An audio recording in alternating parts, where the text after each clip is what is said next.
Mira, ¿se acuerdan? La semana pasada nosotros hablábamos acerca, habíamos quedado en cómo chilenos, el año 2011, decían que querían volver desde Japón a Chile, producto de que había muchos terremotos y las plantas nucleares eran un peligro gigante, Inminente. inminente.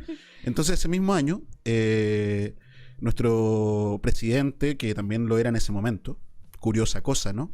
El viaje en el tiempo. Un viaje en el tiempo, Flashback. decía, Chile no debe tener miedo a aprender de la energía nuclear. Mira.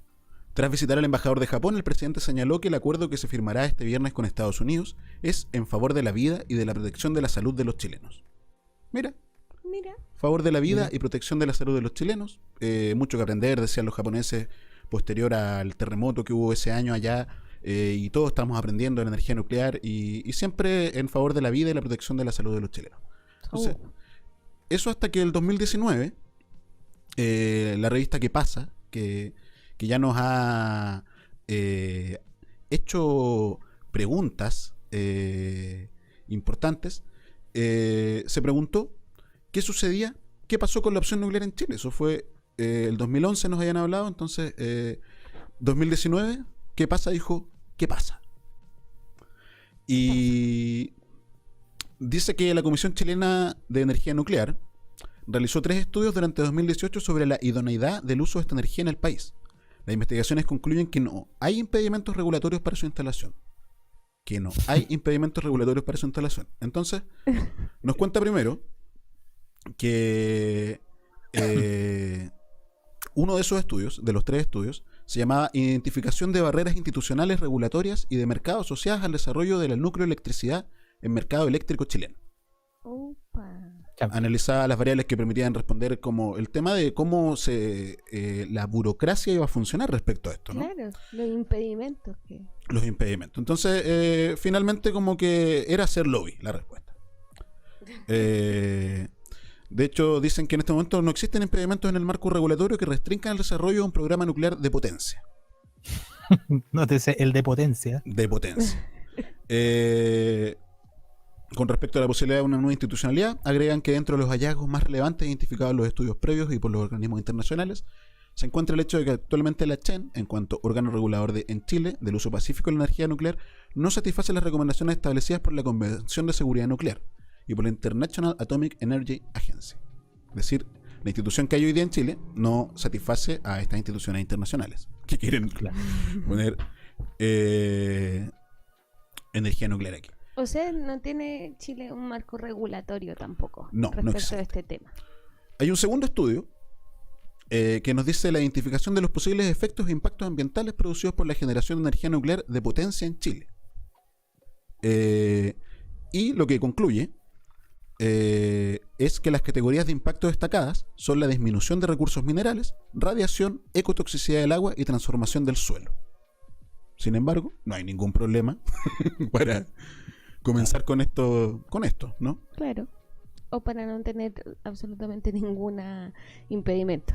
Justamente. Y desde el punto de vista territorial, el tercer estudio establece que es muy interesante como lo dicen. Dice... ¿Dónde está? Desde el punto de vista territorial, se puede concluir que el desarrollo de la energía nuclear en Chile no contraviene los planes y políticas nacionales ni regionales y resulta compatible con las directrices orientadoras de las regiones en materia energética. Aquí también nos explican que hay una agenda y que, claro, efectivamente la energía nuclear en Chile estaría dentro de esta agenda por el tema de los objetivos de desarrollo sostenible que ya conocemos, ¿no? Entonces, Claro. Aquí nos habla la ministra de Energía, nos hablan los científicos, esto está sucediendo, está pasando, e incluso esta institución está trabajando, pero está trabajando en cosas, está interesada en otras cosas, por ejemplo, disminuir la brecha de género en ciencia y tecnología, Mira. en promover cortometrajes infantiles sobre tecnologías y aplicaciones nucleares. Ajá. Autorizaciones para operar como laboratorios farmacéuticos. En fin, esto sigue funcionando. Y esto funciona porque hay personas, autoridades de todo tipo, que avalan que esto pueda seguir funcionando y no es que yo quiera decir que esté en contra de esto, sino que finalmente, ¿por qué funciona? Porque hay gente que dice que funciona. Se compran estudios al extranjero, en fin. Entonces aquí nace un concepto que yo los quería invitar a buscar, a indagar, que es el principio de autoridad. Desde pequeños nos enseñan a obedecer y tomar como ciertas las palabras de la autoridad, ya sean familiares, profesores o adultos en general. Esta conducta se extiende a lo largo de nuestra vida al tomar como adecuadas las recomendaciones de doctores o influyentes pensadores. Una vez más, este hecho puede ser utilizado para que tomemos decisiones que pueden ir incluso en contra de nuestros intereses. En este artículo os explicaré en qué consiste el principio de autoridad, ejemplos de él y cómo evitar su influencia negativa. Entonces, dice, el principio de autoridad es el que utiliza las palabras, hechos o recomendaciones de una persona que cuente con buena reputación en un determinado asunto para incitarnos a tomar una determinada decisión, incluso en contra de nuestros intereses personales. El principio de autoridad y el argumentum ad vericundiam. El argumentum ad vericundiam es una falacia lógica muy relacionada con el principio de autoridad. Esta falacia se basa en argumentar que un hecho o razonamiento es cierto porque ha sido realizado por una autoridad en el tema. Hasta la llegada de la revolución científica, el argumento ad verecundiam se considera un argumento válido. No obstante, en la actualidad, un hecho debe ser probado y no basta solo con tener una persona insigne como autora de este. Esto es la teoría, ya que en la práctica este tipo de argumentación sigue utilizándose alimentando el principio de autoridad. Y nos da un ejemplo, dice, el marketing y la publicidad es uno de los mejores ejemplos de la utilización del principio de autoridad. Por ejemplo, podemos ver en los anuncios de muchos productos relacionados con la salud que una asociación o un determinado porcentaje de médicos recomiendan su uso. De hecho, hace poco tiempo incluso las marcas de tabaco utilizaban el principio de autoridad en su publicidad, utilizando médicos o dentistas y asociando el consumo de su marca con un hábito saludable a pesar de sus defectos nocivos para la salud. Por ejemplo. Entonces, cuando uno piensa en el principio de autoridad, tal cual decía esta columna, muy interesante, que saben que las dejamos ahí todo el material para que lo puedan revisar y después seguir profundizando, nos plantea que nosotros en la autoridad vemos una especie de protector, un benefactor, un padre, una madre, ¿no? Un padre y una madre que al parecer funcionan de una manera en que necesitan controlar a sus hijos. Entonces, las tácticas de control, antes de pasar a la táctica final, que es la violencia desmedida, antecede a eso la táctica del miedo, que funciona a todos niveles. El miedo como arma de manipulación, el miedo como forma de control social. Ya hoy día, más adelante, vamos a indagar en estos conceptos. Y por ejemplo, los invito también en este estudio a conocer este concepto, los ataques de falsa bandera o de bandera falsa. En este link que les vamos a dejar hay 42 ataques de falsa bandera documentados. Cosas como, por ejemplo, las tropas japonesas llevaron a cabo una pequeña explosión en unas vías de tren en 1931 y acusaron falsamente a China para poder justificar la invasión de Manchuria. Este suceso se conoce como el incidente de Mukden o el incidente de Manchuria. Bueno, de hecho, gracias a ese incidente, todavía China con Japón no tienen relaciones, nada. Son sus enemigos a muerte. Para los chinos, el japonés es su enemigo a muerte. Claro. Porque fueron a invadirlos allá bajo ese concepto. Israel admitió en el año 1954 una célula terrorista israelí que operaba en Egipto, que plantó bombas en varios edificios, incluyendo aquellos donde se encontraban diplomáticos norteamericanos. Dejaron evidencias para hacer ver a los árabes como responsables. Una de las bombas estalló de manera prematura, lo que permitió a los egipcios identificar a los responsables. Varios de los israelíes implicados confesaron el hecho. Y bueno, aquí hay 42 casos que llegan hasta el 2014. Se saltan uno muy importante que sucedió el año 2001, que se sabe ya, pero bueno, esta autoridad no lo quiere develar de esa manera. Claro. Y esto nos lleva un poco a esta realidad que estamos viviendo hoy día. Una realidad que un documento como este, que de su top secret, yo no sé, yo lo encontré, es muy interesante. Se llama Armas silenciosas para guerras tranquilas. Es un documento desclasificado, o sea, encontrado en una fotocopiadora IBM, según lo que dice aquí.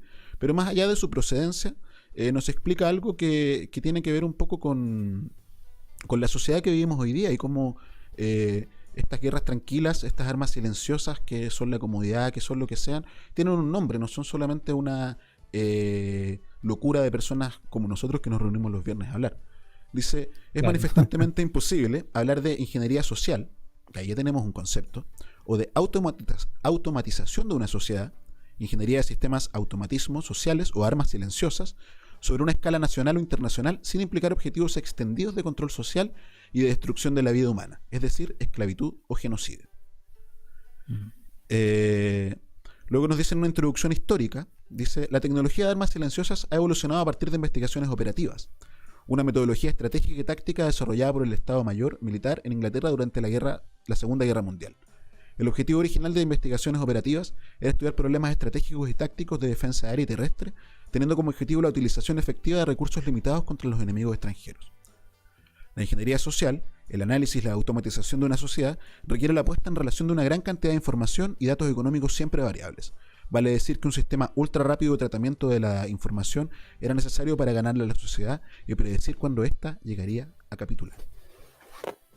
Las calculadoras relegadas eran demasiado lentas, pero la computadora electrónica, ordenador inventada en 1946 por Presper Edker y John Mauchly, hizo posible cumplir con esta misión. Y pensando en armas silenciosas y guerras tranquilas, yo creo que ni tan silenciosa ni tan tranquila, lo hablábamos el otro día, producto de la torpeza con que están llevando adelante este nuevo orden mundial. También pasan cosas y yo los quiero invitar a ver este video y a sacar sus propias conclusiones sobre este principio de autoridad en el que tanto estamos creyendo. Por favor. Sí. Lo importante que es la música. Gracias a Dios, no me ha faltado. Primera vez que pasa por acá el camión de la alegría y la esperanza. Precioso. Muchas bendiciones a todos y que les vaya muy bien. Ay, qué lindo. Muchas gracias. Oye, convocan a harta gente. Muy lindo lo que están haciendo. Y ahí viene otra vecina también con ayuda. Hola, vecina. Aquí todos nos ayudamos. Y la mascarilla, hija, por Dios. Aquí en San Fernando no son muy buenos para la mascarilla, parece. Sí, vamos poniéndonos mascarilla nomás. O les voy a pasar un parte. Bueno, toda la gente que quiera acercarse al recorrido, le vamos a decir que además de la bolsa de alimentos tienen que salir con su mascarilla. Ahora, claro, y para también que sea todo evitando cualquier tipo de contagio. No, y también es importante decir que esta zona no está en cuarentena. Sí. Es súper importante decir que Nancagua no está en cuarentena, así es que, pero sí el autocuidado es tremendamente importante. La mascarilla, el alcohol gel, la distancia, siempre es importante mantener. Tenemos al experto, Clary, danos un segundo, porque tenemos al doctor Juan Carlos Molina. Doctor, aunque sean 2 minutitos que yo voy a salir de mi casa, tengo que usar la mascarilla, ¿verdad? Siempre, nunca bajar la guardia es fundamental porque siempre tenemos que cuidarnos, tenemos que darnos cuenta que lamentablemente el mundo cambió y teníamos desesperanza y gratifico aquí, pare camión, pero que no pare la emoción. Sí. Eso es importantísimo, viste cómo le brillaban los ojos, el estímulo emocional, la soledad, ha sido una pésima compañía, aquí se sienten acompañados y aparte, todo lo que significa la música como estímulo es fundamental. Es que eso le quería preguntar, ¿qué pasa con la música en la vida de la gente y sobre todo de los adultos mayores? Cuando hay un charro cantando, ¿qué se les provoca a ellos? Mira, en muchos lugares los adultos mayores es lo que les ponen esta música. Entonces hay una parte de tu cerebro que se llama sistema límbico, que tiene que ver con las emociones. Y esas emociones recrudecen. La música te hace recordar esos gratos momentos. En estos momentos que hemos visto tanta desesperanza, el que llegue este camión con esperanza, con alegría, claramente les da un sentido de vida. Sí, Gracias. Es verdad. Clarisa Muñoz, te tenemos que dejar solo un par de minutos, que dentro del pare camión es con mascarilla, con mascarilla, con mascarilla. Ese va a ser el nuevo lema. Eso. Para que todos quienes vayan a hacer su aporte a este camión solidario salgan con mascarilla desde su casa y así vamos aprendiendo, vamos inculcando y vamos concientizándonos. Sí. Qué fuerte. Sí. Oye, quiero Daría decir un una programa cosa. entero para eso. Que igual, que loco como esta gente toma conceptos y los confunde, confundir autocuidado con higiene. Autocuidado sería no ver tele. Claro. Claro. En este artículo sobre el principio de autoridad, faltaba leer la parte sobre cómo evitar sus efectos negativos. Para evitar caer en trampas basadas en el principio de autoridad, según Robert Cialdini, catedrático de psicología y autor del libro Influencia, Ciencia y Práctica, debemos hacernos dos preguntas. ¿Esa persona es realmente experta? ¿Qué grado de veracidad podemos suponerle? Y yo diría, ¿y cuánto le están pagando? Sí, y me encantó, o sea, ese gallo yo no sé si es geriatra, no sé, pero de que es experto en lengua y que es un poeta y un literato, o sea, el gallo inspirado y arengándonos, o sea, ese personaje no debería ser médico, debería dedicarse a otra cosa, un hombre de comunicaciones. Un hombre de comunicaciones. Quiero dejarles este video para que vean que esto está todos los días pasando. Qué lindo, sí, vaya que qué bonito.